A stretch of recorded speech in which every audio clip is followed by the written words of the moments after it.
Thank you for that. Kind of took my intro away from me, so I don't even have to, I could just like jump straight in, trim 5 minutes off and just kind of go for it. Just kind of double click real quick on that. Going back to like this moment when I learned about this war that was happening in northern Uganda. And yeah, I was a sophomore in college at the time and had never been out of the country. And I wanted to, I was so compelled to do something. And at the time, it was just this documentary about the war, and there wasn't really a nonprofit doing any work. And so I talked to this individual named Jason who had made this film, and I was like, I want to help, what can I do? And he said, go to Uganda. And I'm thinking, a sophomore, I've never been out of the country. There's like, at the time, this is like a war-torn country. It was like a do not travel list. But 3 months later, I ended up going, using my parents' credit card, got on a plane, and spent the summer in northern Uganda.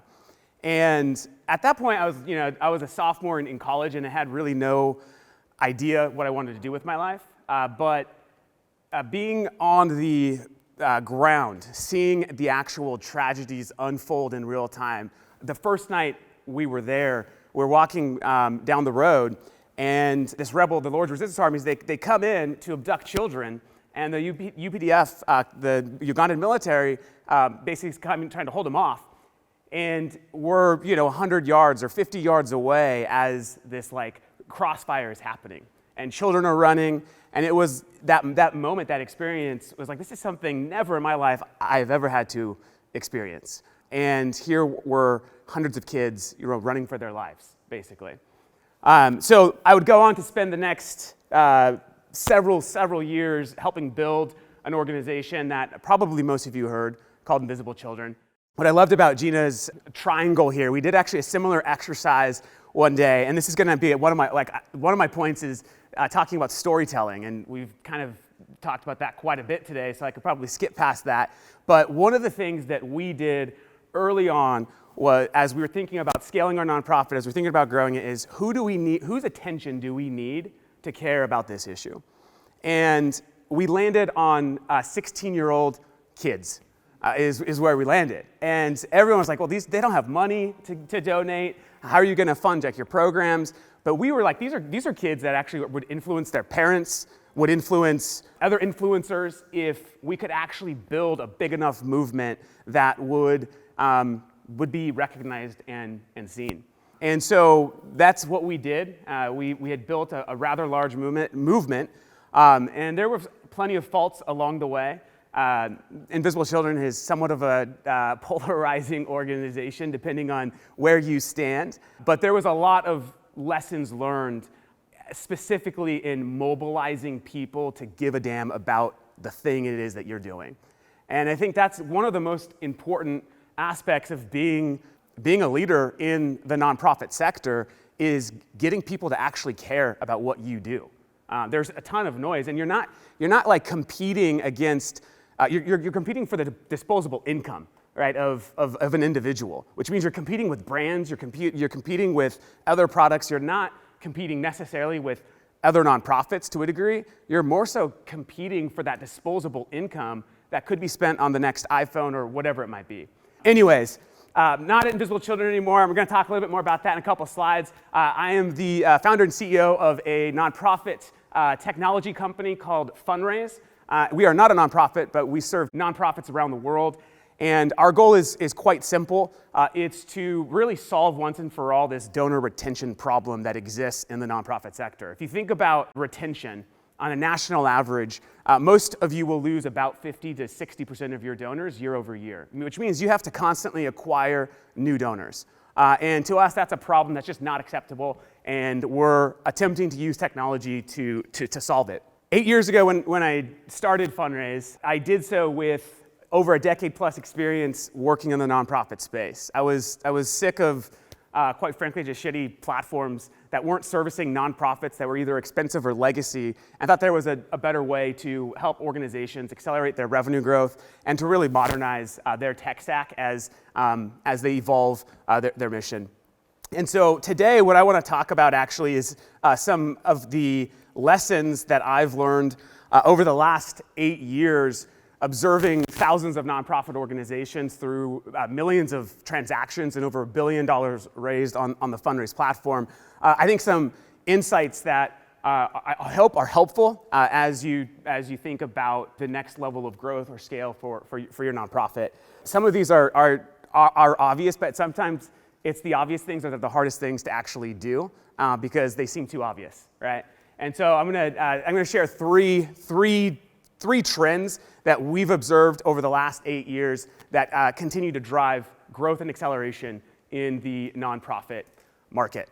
If I could underscore one point here and how this actually impacts the way that you fundraise as an organization, I think we get into this trap, we get into inside baseball, where we start to use jargon and key terms that really don't actually align with the individual on the other end of the table. The individual who's gonna write the check, the individual who's gonna donate. We often use our theory of change as our story. And most people, frankly, just don't care about your theory of change. What they care about is how are you going to solve the problem and how can I actually, as an individual, help? There's a lot of talk in the nonprofit sector about the donor being the hero in the story, and I frankly don't agree with that. I don't think that the donor is anywhere near close to being the hero in the story that you're telling. I think they're a character in this story. They have a role to play, but it's the beneficiaries of the service, the programs, whatever the thing is that you're doing, the individuals that you're impacting, those are the heroes. Those are the individuals that I think deserve the spotlight in your story, because the number one reason why an individual gives in the first place is an emotional decision. It's an emotional decision that's tied to the impact that you as an organization can drive. After Invisible Children, I went on to work with Hannah, CEO of Liberty in North Korea, for 8 years. And when one of the first things that we were thinking about as we were building Liberty in North Korea was how do we actually redefine the way the world looks at North Korea? Because for so long, North Korea was considered this axis of evil, crazy dictators, nuclear weapons. When you talked about philanthropy or charity, North Korea was on no one's radar, right? This is an enemy state. But the reality is, there's 23 million people living in this country that are victims to this brutal regime. And so we had to start by redefining the way the world thought about North Korea, the way that it was portrayed in the media and headlines. So we did a lot of work on that front, helping people understand that what's happening in North Korea deserves the world's attention. And it's a country that we should care about. As we started to get traction, we also were building out different programs. And one of the programs that Liberty North Korea early on really focused on was what we called refugee rescues. So North Koreans are not allowed to leave their country. It could be considered a capital crime. They often go into China for hiding. And if they're caught, they'll be repatriated. And depending on what you're exposed to in China, the internet, religion, whatever it might be, it could be various degrees of punishment, political prison camp, even worst case, execution. And this was a huge problem at the time. And so we spent many years helping individuals make this dangerous escape out of China and into Southeast Asia. It's a 3,000-mile-long modern-day underground railroad, essentially, where you had individuals hiding along the border of North Korea and China. And for them to get legally resettled and processed, they had to traverse the distance between LA and New York. Just to find freedom, essentially. It's a powerful story and one that I think can connect with a lot of people, but when you think of North Korea, that's not the first thing you would ever assume or think about. And so one of the last points on this particular topic is actually closing the loop on the story that you tell. And so what that means in the context of reporting back to donors is how do you connect the donor to the story in a way that allows them to understand that the thing we just did, we succeeded, we were successful, and we're gonna keep doing it again, and we're gonna hopefully do it better and bigger and more. And one of the first rescue missions that we launched, I had the opportunity to actually be on this mission from China to Southeast Asia. And at the time, it was about roughly $3,000 to fund one individual on this journey. And we had an entire group of individuals and one particular donor who actually funded this particular rescue mission. And when we made it safely to Southeast Asia, we were able to connect the group to this individual who had funded their rescue. And it proved that the thing we said we were going to do, we did it. And you see the impact of the dollars you just invested. And it was a very powerful moment. I think oftentimes as nonprofits, we can forget to close the loop on the stories that we start to tell when it's time to close that loop. And so this is just something that is important as you think about storytelling. All right, a little bit more technical. I'm going to transition to conversion. So this is actually the thing that led me to start Fundraise. I was sick of like going to nonprofit websites and not being able to find how to donate, or it feeling like a college application to actually make a contribution. Right? Essentially, it was easier to like buy toilet paper on Amazon, a commodity, than it was to donate to your favorite nonprofit. And this is a massive problem. It's gotten better over the last decade for sure, but it still is a massive problem. And so the thing I want to really hone in on here, and this is actually a pretty interesting data point, is that there's an immediate lift that you can get by simply changing the way that your giving page or your giving form lives on your website.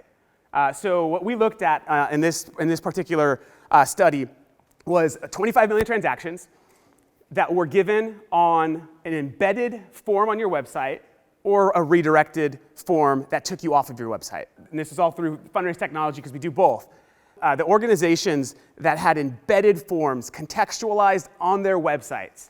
Basically, it's not just a donation page. It's because everyone connects with something different about your mission, right? So if I'm reading your financials, financials pretty good, I'm going to donate. If I'm reading about your programs, this is really compelling, I'm going to donate. If I'm reading a blog, this is really compelling, I should donate. It should be very easy for that user to actually contribute.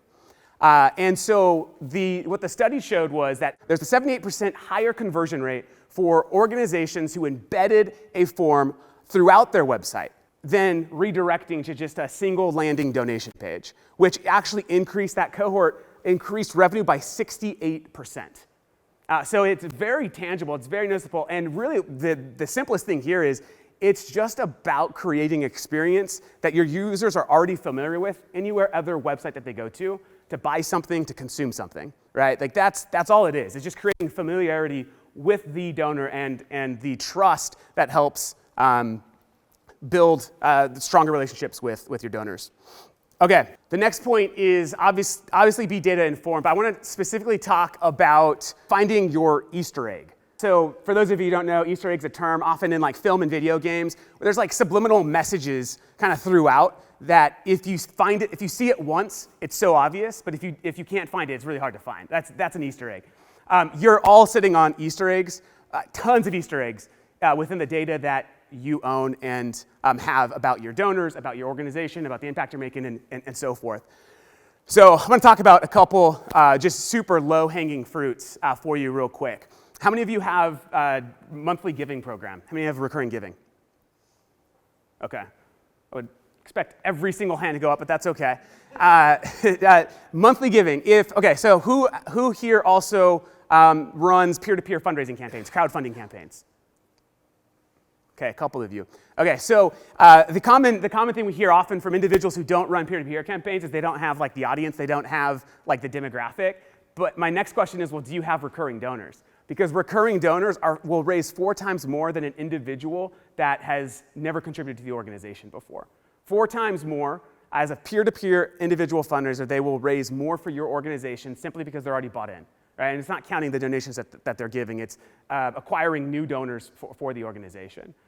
If you don't have a recurring program and you do crowdfunding, your crowdfunding fundraisers, supporters, are 2 times more likely to become a recurring donor. So when someone's like, how do I build a recurring donation program? Launch a crowdfunding campaign. You'll start to get buy-in immediately from users, and it's a great way to impact it. I want to tell you about a customer, Prostate Cancer Foundation, doing incredible work. They do about $60 million a year. They are an organization that's trying to cure prostate cancer. And obviously, the individuals that are falling prey to prostate cancer is mostly men. And for the longest time, for several years, like their messaging was targeting men with prostate cancer or survivors of prostate cancer. And they thought that that was their audience. They thought that that was their demographic. And so all of their messaging was created around men with prostate cancer or men that survived prostate cancer. But as they actually dug into their data, they found this amazing Easter egg, which was most of our donors are actually women and children of people who lost someone to prostate cancer. And if you think about messaging to men with prostate cancer or that have survived prostate cancer and women and their kids, it's a very different message. It's a very different narrative that you need to tell, that you need to communicate.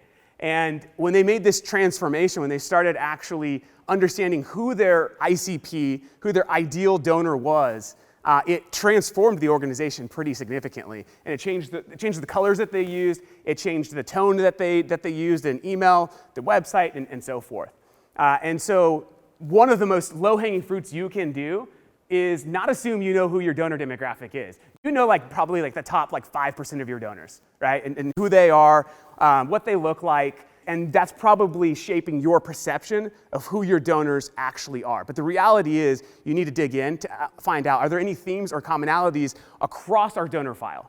Or is there a concentration in a certain geography that we're just not aware of? These are types of things that will significantly impact the way you tell your story, how you communicate to donors, and the programs that you operate from that perspective. So just to wrap it up, I think the theme of this morning has been tell your story. Define your story, tell it well, make it clear, make it concise. And I want to echo how important that is. And then secondly, conversion is critical. There's very easy ways to grow your organization without making huge investments. And just small changes can make really outsized impact. And then third, use the data that you have. So many organizations are sitting on a gold mine and just are unable to use it for whatever reason, or just don't prioritize analyzing it. And if you start there, I'm confident you'll find much greater success in your fundraising efforts. Short and sweet, hope that was helpful. And the last thing I really want to say is just thank you to Brett and the team. Actually, I don't think Brett even knows this, but when we launched Fundraise 8 years ago, News Story was our 6th customer. And they were using us for a different use case than they are today. We're helping enhance their data with wealth information on their donor demographic. And I think we were talking with Matt at the time was the main person. And then come back a year ago this month, actually last February, News Story had reached out and we had the opportunity to partner up with them again. And Brett News Story is an organization that we've always had tremendous respect for. And so when he reached out and told us about Camp Redwood and what they were up to, and we wanted to jump at participating and being involved, because at the end of the day, I think someone said this yesterday, something along the lines of, failure isn't binary. It's not like you failed or you succeeded, but failure is really often the stepping stone to your next big success. And I think that's so important, and that's really the theme through a lot of the different speakers that have been here today. So thanks for the time. Have a good lunch. If we can be helpful, we're in the back. We're here to talk and love to learn more about what the work is that you're doing and if there's a way for us to partner. Thank you.